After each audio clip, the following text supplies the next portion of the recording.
بسم اللہ الرحمن الرحیم۔ السلام علیکم معزز طلباء کرام، آپ سب کیسے ہیں؟ آج ہم نور الانوار کے سبق نمبر 14 کو پڑھیں گے، اور آج کے سبق کا عنوان ہے کتاب، سنت، اجماع امت۔ آج کے ہمارے سبق کی عبارت الکتاب و سنت و اجماع الامت سے شروع ہوتی ہے۔ آئیے سب سے پہلے عبارت پڑھ کے اس کا ترجمہ کرتے ہیں، اس کے بعد باقاعدہ سبق کی وضاحت کی طرف بڑھتے ہیں۔ مصنف علیہ رحمہ لکھتے ہیں الکتاب والسنت و اجماع الامتی، کتاب، سنت اور امت کا اجماع ہے۔ بدل من ثلاثۃ او بیان لہو، یا تو یہ عبارت پچھلی عبارت میں موجود ثلاثتن سے بدل ہے، یا پھر یہ اس ثلاثہ کا عطف بیان ہے۔ والمراد من الکتاب بعد الکتاب، اور یہاں جو متن میں کتاب لکھا ہے اس سے مراد کتاب کا بعض ہے۔ وہو مقدار 500 آیت، اور وہ 500 آیات کی مقدار ہے۔ لأنہ اصل الشرع والباقی قصص ونحوها، اس لیے کہ یہی 500 آیات شریعت کی اصل ہیں، اور باقی قصے اور دیگر اس کی مثل حکایات و واقعات و نصائح پر مبنی باتیں ہیں۔ وَهَكَذَا الْمُرَادُ مِنَ السُّنَّةِ بَعْدُهَا، اور ایسی ہی سنت سے بھی، حدیثوں سے بھی بعض حدیثیں مراد ہیں۔ وَهُوَ مِقْدَارُ 3,000 عَلَى مَا قَالُوا، اور وہ جیسا کہ اصولیین نے کہا، محدثین نے کہا کہ ان کی مقدار وہ 3000 احادیث کی مقدار ہے۔ والمراد باجماع الامت، اجماع الامت محمد صلی اللہ علیہ وسلم لشرافتها وکرامتها، اور ان کی اجماع امت سے جو مراد ہے وہ امت محمد صلی اللہ علیہ وسلم کا اجماع مراد ہے، ان کی شرافت اور ان کی بزرگی کی وجہ سے۔ سواء کان اجماع اہل المدینہ او اجماع اطرۃ الرسول او اجماع الصحابۃ او نحوہم، برابر ہے کہ یہ اجماع اہل مدینہ کریں، یا یہ اجماع رسول اللہ صلی اللہ علیہ وسلم کے اہل بیت کریں، یا پھر یہ اجماع صحابہ کرام کریں، یا پھر ان کی طرح یہ اجماع کوئی بھی مجددین مجتہدین کریں۔ جی طلبہ کرام، یہ ہمارے آج کے سبق کی عبارت اور اس کا ترجمہ تھا۔ اب آئیے اس کی باقاعدہ وضاحت کی طرف بڑھتے ہیں۔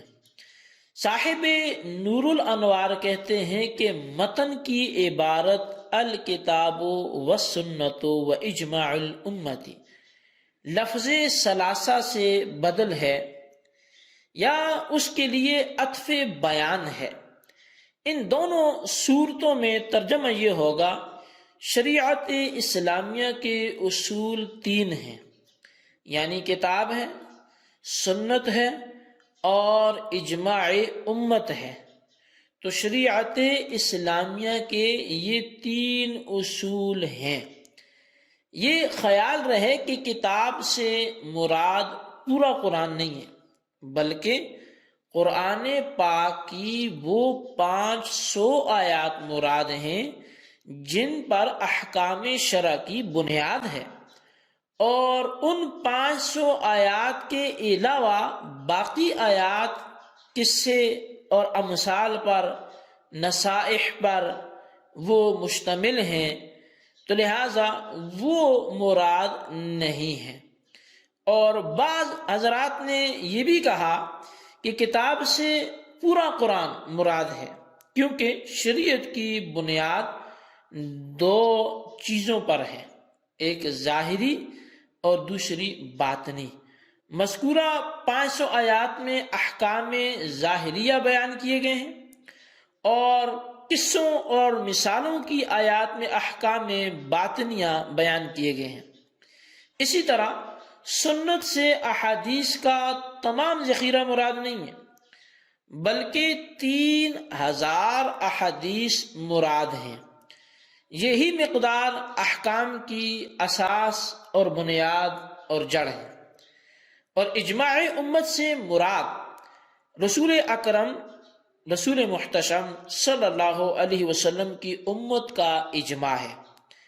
اب امت سے مراد بھی مطلق امت نہیں ہے، بلکہ امت کے مجتہدین کا اجماع مراد ہے، اور اس کا سبب اس امت کی شرافت اور عزت ہے۔ یعنی اس امت کی عزت و شرافت کی وجہ سے صرف اس امت کا اجماع معتبر ہے۔ سابقہ امتوں میں سے کسی امت کے اجماع کا اعتبار نہیں کیا گیا۔ لفظ امت سے اس بات کی طرف اشارہ ہے کہ نبی کریم رؤوف الرحیم صلی اللہ علیہ وسلم کی امت کے مجتہدین کا اجماع معتبر ہے، خواہ وہ مجتہدین صحابہ میں سے ہوں، خواہ وہ مجتہدین اہل مدینہ میں سے ہوں، خواہ وہ مجتہدین اہل بیت رسول میں سے ہوں، خواہ تابعین وغیرہ سے ہوں۔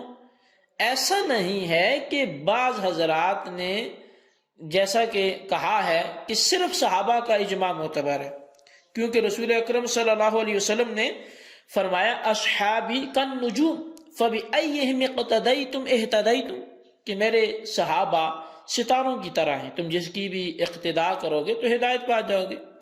تو اس سے جو بعض لوگوں نے کہا کہ صرف صحابہ کا اجماع معتبر ہے، ایسا نہیں ہے، اور بعض نے یہ کہا کہ صرف اہل مدینہ کا اجماع معتبر ہے، تو ایسا بھی نہیں ہے، کیونکہ رسول اللہ صلی اللہ علیہ وسلم نے ارشاد فرمایا کہ جس کا حاصل یہ ہے کہ مدینہ طیبہ میں طیبہ جو ہے وہ اپنے خبث کو اس طرح دور کر دیتا ہے جس طرح لوہار کی بھٹی لوہے کے میل کچیل کو دور کر دیتی ہے۔ تو بعض لوگوں نے یہ کہا کہ فقط خاندان رسالت کے بزرگوں کا اجماع جو ہے وہ معتبر ہے، یعنی اہل بیت میں سے جو بزرگ ہستیاں ہیں ان کا اجماع معتبر ہے، کیونکہ رسول اکرم صلی اللہ علیہ وسلم نے ارشاد فرمایا کہ میں تم میں انی ترکتم فیکم ثقلین، کہ میں تم میں 2 چیزیں چھوڑ کر جا رہا ہوں، اگر تم ان کو مضبوطی سے تھام لوگے، پکڑ لوگے، تو ہرگز گمراہ نہیں ہوگے۔ کتاب اللہ و عطرتی، نمبر 1 کیا تھا؟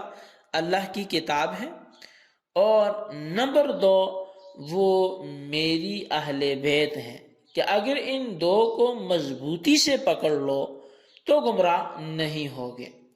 بہرحال ہمارے نزدیک صحیح بات یہ ہے کہ اجماع معتبر ہونے کے لیے صالح مجتہدین کا ہونا کافی ہے، خواہ وہ صحابہ میں سے ہوں، خواہ وہ تابعین میں سے ہوں، خواہ اہل مدینہ میں سے ہوں، خواہ وہ اہل بیت رسول کے بزرگ ہوں، تو وہ خاندان نبوت سے ہوں۔ ماتن نے کتاب اللہ کو اس لیے مقدم کیا کیونکہ دیگر جو اصول شرع ہیں تو الکتاب و سنت و اجماع الامت، تو پہلے کتاب کا ذکر کیا گیا، تو اللہ تعالیٰ کی کتاب کا ذکر ماتن نے دیگر اصولوں پر مقدم کیوں کیا؟ تو کہتے ہیں کہ اس لیے مقدم کیا کہ اس کا حجت ہونا، کتاب اللہ کا حجت ہونا من کل وجہ ہے، یعنی کہ تمام وجوہ سے یہ حجت ہے یہ، اور سنت کو اس کے بعد اس لیے ذکر کیا کہ سنت کی حجیت کتاب اللہ سے ثابت ہے۔ چنانچہ اللہ تبارک و تعالی نے ارشاد فرمایا وَمَا آتَاكُمُ الرَّسُولُ فَخُذُوهُ وَمَا نَهَاكُمْ عَنْهُ فَانْتَهُوا، کہ جو تمہیں رسول دیں وہ لے لو، جس سے منع کریں اس سے رک جاؤ۔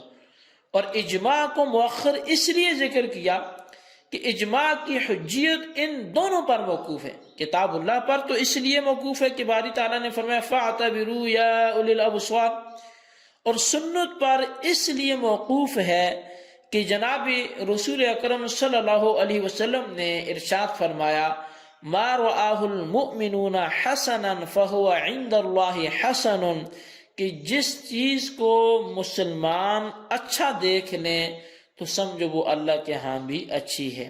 اور ایک اور حدیث پاک میں نبی علیہ السلام نے ارشاد فرمایا لا تجتمع امتی علی الضلالۃ، کہ میری امت کبھی گمراہی پر جمع نہیں ہوگی۔ تو جی طلبہ کرام، یہ ہمارے آج کے سبق کی وضاحت تھی۔ آج کے سبق کو اچھی طرح نوٹ کریں، اپنے رجسٹر پر اس کا خلاصہ لکھیں، بالخصوص ان سوالات کے جوابات ہیں۔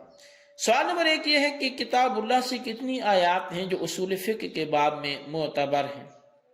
اور سوال نمبر 2 یہ ہے کہ جہاں اجماع امت حجت ہے تو یہ کن لوگوں کا اجماع مراد ہے؟ وضاحت کریں۔ اللہ تبارک و تعالیٰ سے دعا ہے جو کچھ ہم نے پڑھا سنا اسے یاد رکھنے کی توفیق نصیب فرمائے، آمین بجاہ النبی الامین صلی اللہ علیہ وسلم۔